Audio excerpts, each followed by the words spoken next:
बलजीत वीत की एक बहुत प्यारी कविता है। कविता के भाव एक कहानी वर्णन करते हैं। वह कहानी है गुरु अर्जन देव जी की।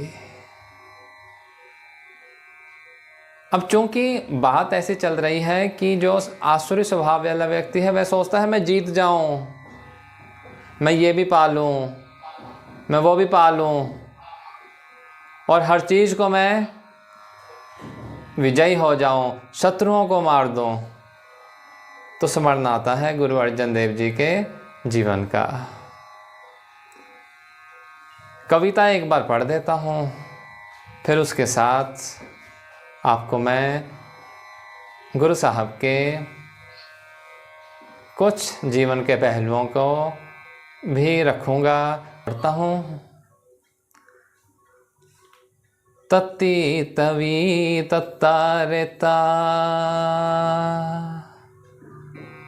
तत्ती हवा चली जावे, कित्थों गुरु दे प्यारियां दे सेक नेड़े आवे। तत्ती तवी तत्ता रेता, तत्ती हवा चली जावे, कित्थों गुरु दे प्यारियां दे सेक नेड़े आवे। तत्ती तवी तत्ता रेता, गुरा ने मालक दे साही चित ला लिया, वैरियां ने तवी थले होर कोला पा लिया। लाटां चों आनंद कहंदे गड़ियां दा आवे, तवी तत्ता रेता।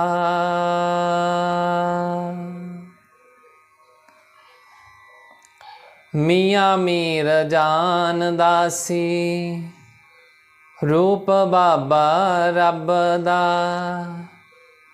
लाजूगा उलांभा अज तपे होए जगदा। ओ तरन लिया नाल पर किनू समझावे, कित्थों गुरु दे प्यारियां दे सेक नेड़े आवे। तत्ती तवी तत्ता रेता,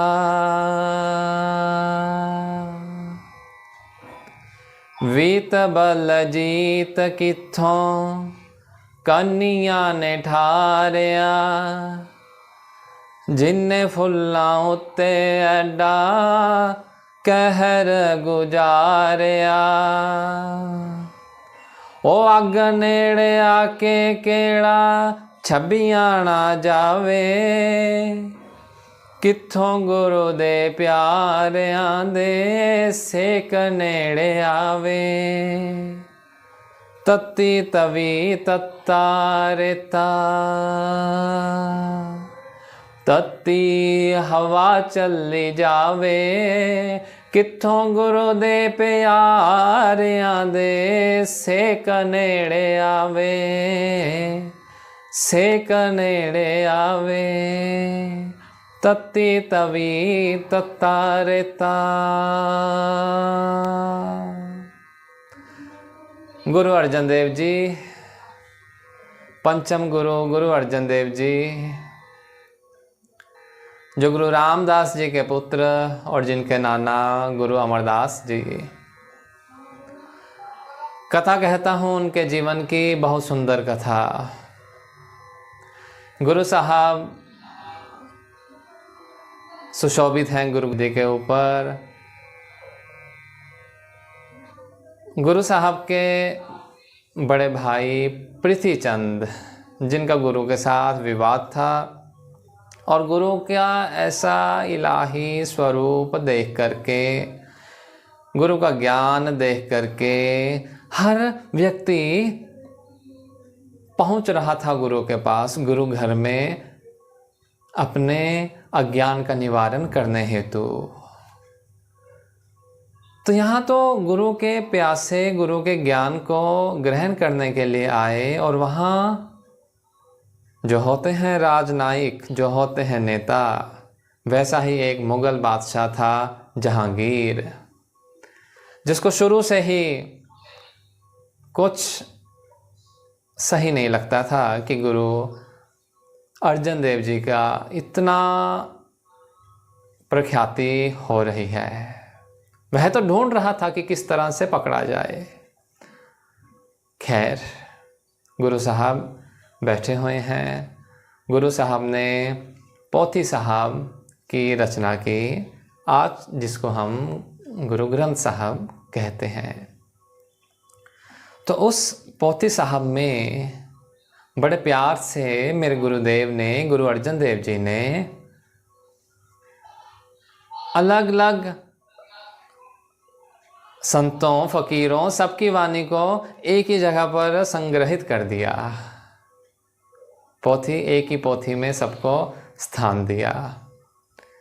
उसमें कोई विशेष धर्म को, कोई सबका सत्कार, ज्ञान सबका सत्कार करता है, ज्ञानी सबका सत्कार करता है। उसके लिए क्या मुस्लिम, क्या हिंदू, क्या कुछ। तो प्रीतिचंद ने, गुरुदेव के बड़े भाई ने, बादशाह के पास जाकर के कहा कि ये जो गुरु मेरा भाई है, इसने पता नहीं उस ग्रंथ में क्या क्या लिख दिया है, और पैगंबरों के लिए तो बहुत ही अपमानजनक बातें लिखी हैं। जहांगीर तो बैठा ही था, पहुंच गया वहां पर जाकर के और बोलता है कि बादशाह जहांगीर, मुझे परवाह है इस पूरे राष्ट्र की, और मैं चाहता हूं इस काम को यहीं पर रोक दिया जाए। मेरा भाई है, पर वह तो अब इतना, यानी लोग उसके पीछे लग गए हैं कि वो तो किसी की सुनेगा नहीं। जहांगीर ने नोटिस भेजा, कुछ प्रश्न भेजे गुरु अर्जन देव जी के दरबार में। गुरु अर्जन देव जी बैठे हुए थे। उन्होंने भाई गुरदास जी को कहा कि तुम साथ चले जाओ और बादशाह को सभी प्रश्नों का उत्तर दो। इस दौरान कुछ ऐसा होता है कि जहांगीर ने अपने लड़के को, जिसका नाम खुसरो था, उसको देश निकाला दिया हुआ था। वो भाग रहा था अपनी जान बचाने को। देशद्रोही का टैग जहांगीर ने खुसरो के ऊपर लगाया हुआ था। पहुंचता है, पहुंच करके गुरु के द्वार में नतमस्तक होता है और गुरु से कुछ मदद मांगता है कि गुरुदेव, ये जहांगीर मेरा पिता ना जाने किस चीज़ का मेरे से प्रतिशोध ले रहा है, मेरी मदद कीजिए। गुरु साहब ने कहा कि ये तो नानक का घर है, यहाँ बादशाह क्या और देशद्रोही क्या, सब एक से हैं। गुरु साहब ने उनकी मदद करी। अब ये बात पहुंच गई जहांगीर के पास।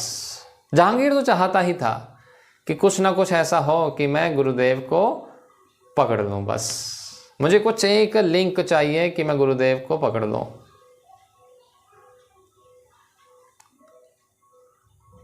समन पहुंचा गुरु अर्जन देव जी के पास कि आपको जहांगीर, बादशाह जहांगीर ने बुलाया है और कारण आपने एक देशद्रोही की मदद की है। इस दौरान मियाँ मीर जी, जो उस समय के बहुत ही प्रख्यात सूफी फ़कीर थे, वह कहते गुरुदेव, गुरु अर्जन देव जी के साथ उनके अच्छे रिश्ते थे, आना जाना था।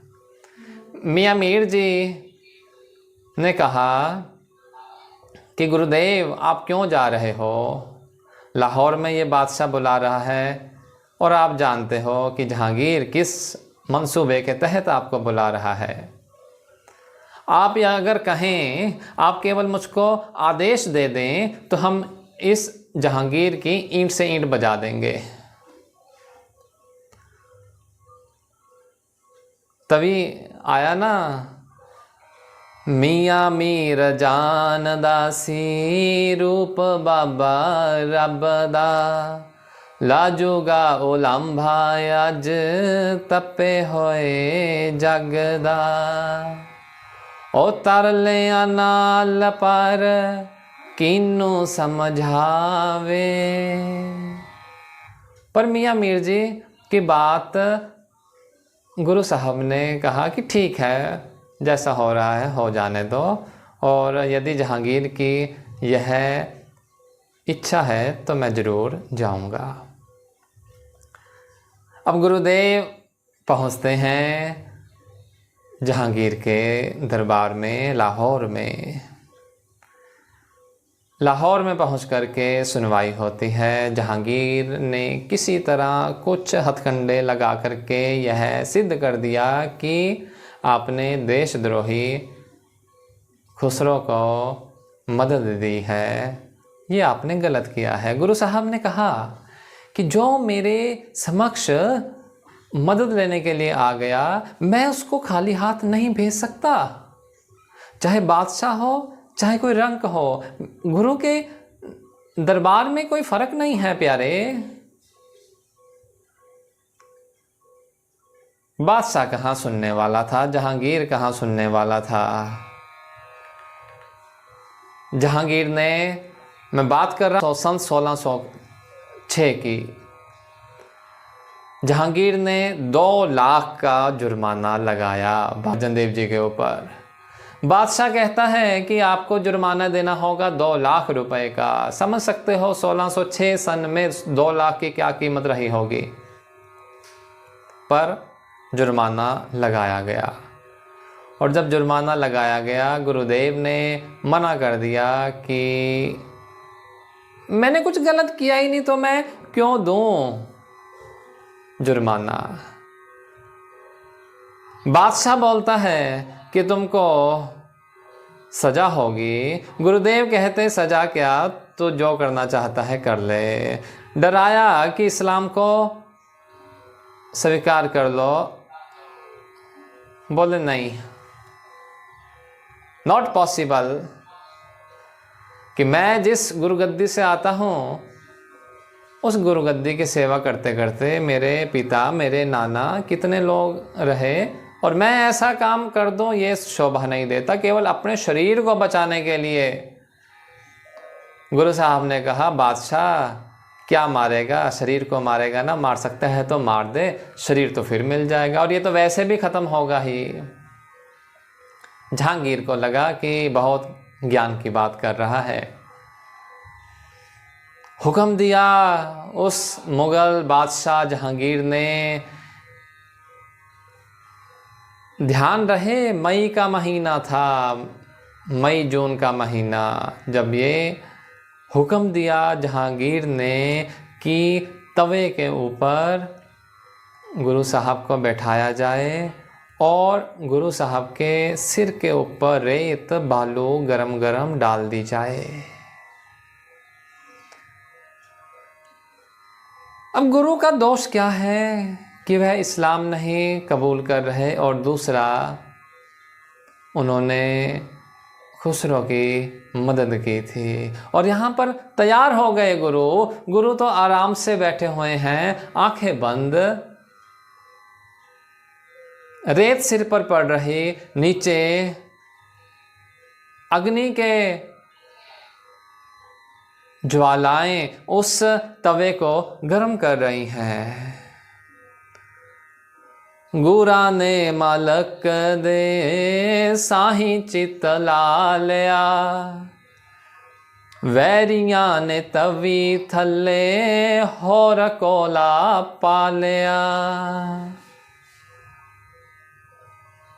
लाटां चों आनंद कहंदे घड़ियां दा आवे।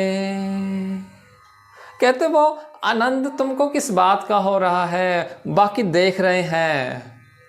उन दुष्टों के हाथ नहीं रुके, पर गुरु साहब के मुख से आनंद की छवि ज्यों की त्यों बनी रही।